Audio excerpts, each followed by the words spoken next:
اسلام نے پیش قدمی کرنے کا حکم دیا ہے، پہل کرنے کا حکم فرمایا ہے۔ یہ کہنا کہ اسلام نے پہل کرنے کی اجازت نہیں دی یا پہل کرنے کا حکم نہیں کیا، یہ غور طلب بات ہے، اس میں مزید غور کرنے کی ضرورت ہے۔ صحابہ کرام کے دور کو دیکھو، صدیق اکبر رضی اللہ تعالیٰ عنہ کا دور ہے، فاروق اعظم رضی اللہ تعالیٰ عنہ کا دور ہے کہ جب مسلمانوں نے صحابہ کرام رضی اللہ اجمعین نے مختلف ممالک پر پیش قدمی کی، کوئی حملہ نہیں کیا تھا، انہوں نے کوئی فوج کشی نہیں کی تھی، بلکہ صحابہ کرام رضی اللہ اجمعین نے خود پیش قدمی کی تھی، خود پہل کی تھی، پہل کر کے ان پر حملہ کیا۔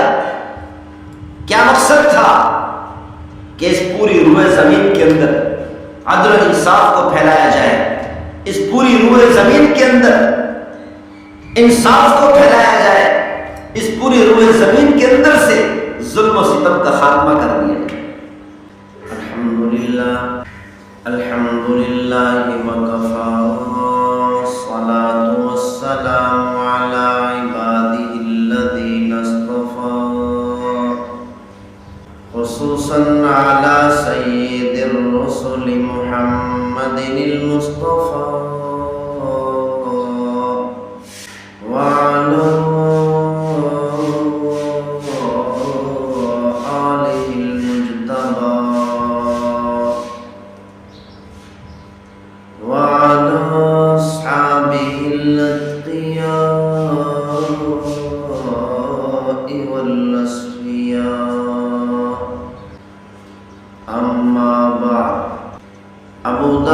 کی روایت ہے، حضرت علی رضی اللہ تعالی عنہ نے اس روایت میں بیان فرمایا کہ امام مہدی علیہ السلام حضرت حسن رضی اللہ تعالی عنہ کی اولاد سے ہوں گے۔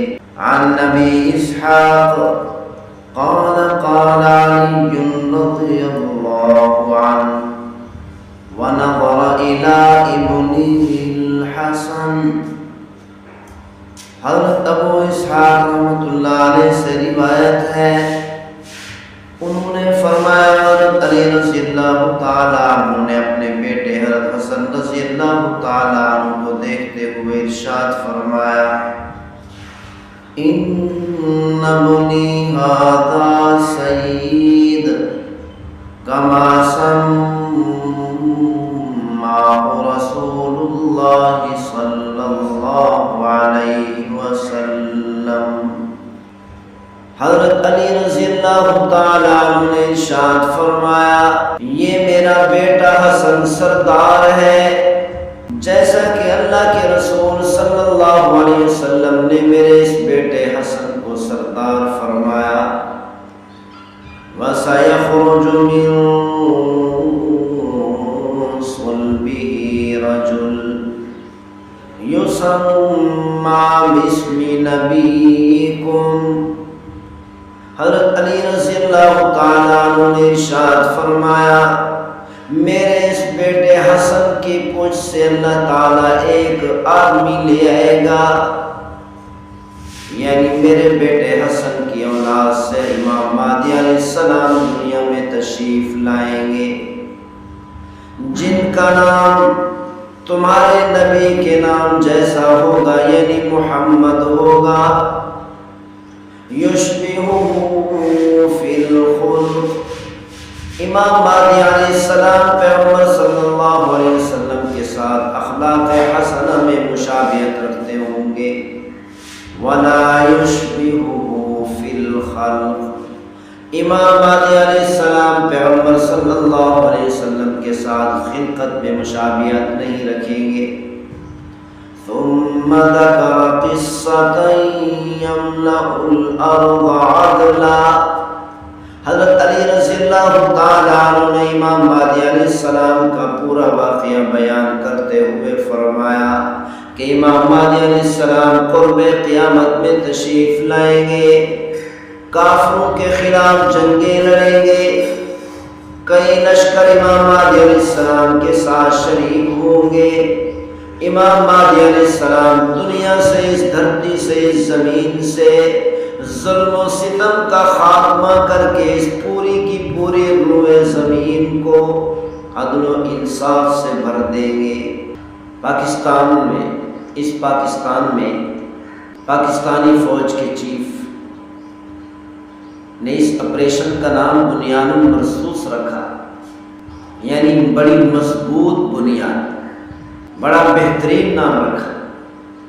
جنہوں نے اس آپریشن کا نام بنیان مرصوص رکھا، ہم ان کو سلامی پیش کرتے ہیں۔ اسلام عدل و انصاف کا مذہب ہے، اسلام محبت سکھاتا ہے، عدل و انصاف کرنا سکھاتا ہے، حسن اخلاق سکھاتا ہے۔ اسلام میں ظلم و ستم کی کوئی گنجائش نہیں، قتل و غارت کی، فسادات کی، بدامنی پھیلانے کی اسلام میں کوئی گنجائش نہیں ہے۔ پوری تاریخ مسلمانوں کی اٹھا کر دیکھیں، کہیں بھی صحیح معنوں میں جہاں پر جس زمانے میں جس ملک میں اسلامی قوانین نافذ ہوئے ہیں، اس ملک کے اندر مسلمانوں نے اور مسلمان بادشاہوں نے کبھی ظلم نہیں کیا۔ آپ کو عدل و انصاف نظر آئے گا، آپ کو محبت ہی محبت نظر آئے گی، ظلم و ستم کا خاتمہ ہوتے ہوئے نظر آئے گا، بدامنی اور فسادات کا خاتمہ ہوتے ہوئے نظر آئے گا، لیکن ظلم و ستم نظر نہیں آئے گا، محبت ہی محبت نظر آئے گی۔ کیونکہ اسلام نے مسلمانوں کو محبت سکھائی ہے، عدل و انصاف کرنا سکھایا ہے، حسن اخلاق سکھایا ہے، ظلم و ستم سے دور رہنے کا حکم کیا ہے۔ مولانا طارق جمیل صاحب دامت برکاتہ العالیہ نے ایک جملہ فرمایا کہ اسلام نے کبھی پہل کرنے کا نہیں کہا، اسلام نے کبھی پہل کرنے کی اجازت نہیں دی۔ اس جملے میں غور کرنے کی ضرورت ہے۔ اسلام نے کبھی ظلم کرنے کی اجازت نہیں دی، زیادتی کرنے کی اجازت نہیں دی، بدامنی پھیلانے کی اجازت نہیں دی، بد اخلاقی کرنے کی اجازت نہیں دی۔ اسلام نے سکھایا ہے کہ چاہے وہ انسان کسی بھی مذہب سے تعلق رکھتا ہو، خبردار کسی پر ظلم نہیں کرنا، کسی پر ستم نہیں ڈھانا۔ لیکن یہ کہنا کہ اسلام نے ہمیں پہل کرنے کی اجازت نہیں دی، اس میں غور کرنے کی ضرورت ہے۔ اسلام نے تو مسلمانوں کو پہل کرنے کا حکم دیا ہے۔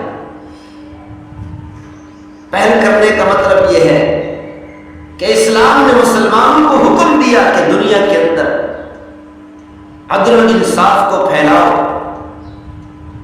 پیش قدمی کرو۔ اسلام نے مسلمانوں کو پیش قدمی کرنے کا حکم دیا ہے، آگے بڑھنے کا حکم دیا ہے، اس دھرتی سے ظلم و ستم کو ختم کرنے کا حکم کیا ہے، اور اس زمین پر عدل و انصاف کو قائم کرنے کا حکم کیا ہے کہ آگے بڑھو، چاہے کافر تم پر حملہ نہ کرے، پھر بھی مسلمانوں کو چاہیے آگے بڑھ کر حملہ کریں، لیکن حملہ کرنے سے پہلے جو کافر بادشاہ ہے، غیر مسلم بادشاہ ہے، ان کے سامنے 3 چیزیں پیش کرو۔ نمبر 1، اسلام کو قبول کرو۔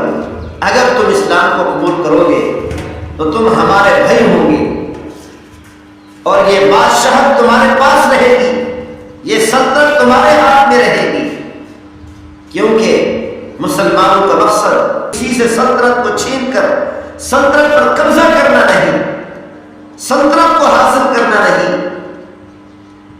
حکومت کو حاصل کرنا نہیں، بلکہ اسلام کو پھیلانا مقصد ہے، عدل و انصاف کو پھیلانا مقصد ہے، حسن اخلاق کو پھیلانا مقصد ہے، ظلم و ستم کا خاتمہ کرنا مقصد ہے۔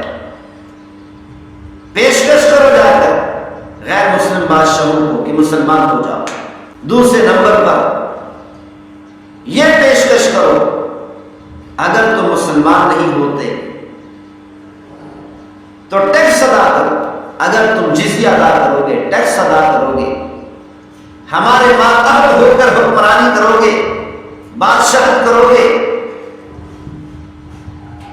تو تم سے ٹیکس لے کر مقصد اپنے آپ کو مالدار کرنا نہیں، غیر مسلم بادشاہوں سے پیسہ وصول کرنا مقصد نہیں، بلکہ یہ ٹیکس لے کر اس پورے ملک کی حفاظت کرنا مقصد ہے۔ کیونکہ پورے ملک کی جب غیر مسلم ملک کی حفاظت کریں گے تو اس پر فوج کی ضرورت ہوگی، فوج پر خرچہ ہوگا، اسی لیے کافروں سے ٹیکس لے کر مقصد یہ ہوگا کہ ان کافر ملک کی حفاظت کی جائے۔ اب اگر اس کافر ملک کے اندر کوئی مسلمان بھی غیر مسلم پر زیادتی کرے گا تو اس غیر مسلم کو مسلمان سے بدلہ لے کر دیا جائے گا۔ تیسرے نمبر پر یہ پیشکش کرو، اگر تم ٹیکس بھی ادا نہیں کرتے تو پھر جنگ کے لیے تیار ہو جاؤ۔ اسلام نے پیش قدمی کرنے کا حکم دیا ہے، پہل کرنے کا حکم فرمایا ہے۔ یہ کہنا کہ اسلام نے پہل کرنے کی اجازت نہیں دی یا پہل کرنے کا حکم نہیں کیا، یہ غور طلب بات ہے، اس میں مزید غور کرنے کی ضرورت ہے۔ صحابہ کرام کے دور کو دیکھو، صدیق اکبر رضی اللہ تعالیٰ عنہ کا دور ہے، فاروق اعظم رضی اللہ تعالیٰ عنہ کا دور ہے کہ جب مسلمانوں نے صحابہ کرام رضوان اللہ علیہم اجمعین نے مختلف ممالک پر پیش قدمی کی، انہوں نے کوئی حملہ نہیں کیا تھا، انہوں نے کوئی فوج کشی نہیں کی تھی، بلکہ صحابہ کرام رضوان اللہ علیہم اجمعین نے خود پیش قدمی کی تھی، خود پہل کی تھی، پہل کر کے ان پر حملہ کیا۔ کیا مقصد تھا؟ کہ اس پوری روئے زمین کے اندر عدل و انصاف کو پھیلایا جائے، اس پوری روئے زمین کے اندر انصاف کو پھیلایا جائے، اس پوری روئے زمین کے اندر سے ظلم و ستم کا خاتمہ کر